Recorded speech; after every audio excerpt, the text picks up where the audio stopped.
start today. What were some of the factors why you were on? Always good to win.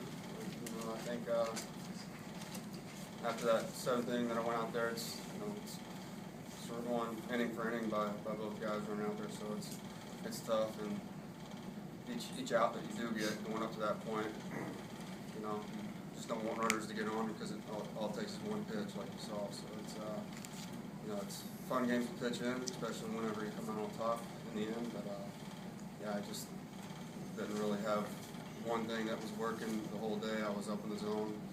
Thought there was a couple balls hit early that would have gotten out.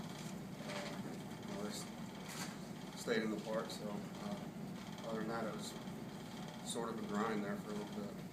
Sean, well, you talked throughout the spring, even last week, about maybe pitching more to contact, not being that strikeout guy. Yet you had 8 today.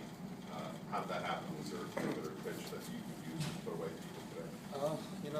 That little two-seamer to the lefties, they're running a lot of lefties up there, so with that short porch to the left, just don't want to live out over the plate because just about all of them can take you deep. So I was able to throw a couple of good cutters just for purpose pitches, and then throw that two-seamer again off the plate and let it run back, and threw a couple of good two-seamers today in that fashion. So but there wasn't one pitch that I hadn't worked with. Early in the game, the leadoff batter got on in 3 different innings.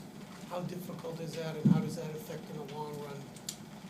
Well, I actually felt better pitching out of the stretch today. I felt like the tempo was better. So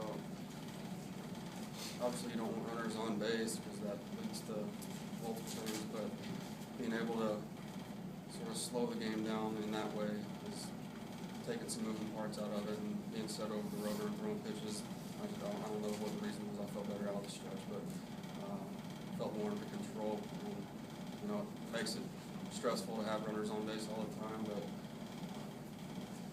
had some pretty solid defensive plays behind me too, so that's where the pitching and contact comes in. But when you say losing Bryant, you're up in the zone a lot. How do you adapt and still get your routes to work? I guess your stuff didn't feel optimal. Tough question because it didn't always happen like it did today. Could have very easily been different in the same way as me giving up a big hit and third out running out there and going up 7-0.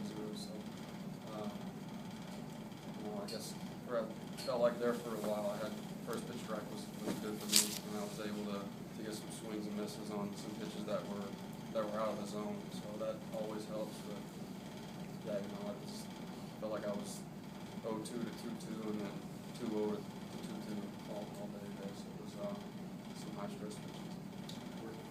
Clay, what was your approach in the third?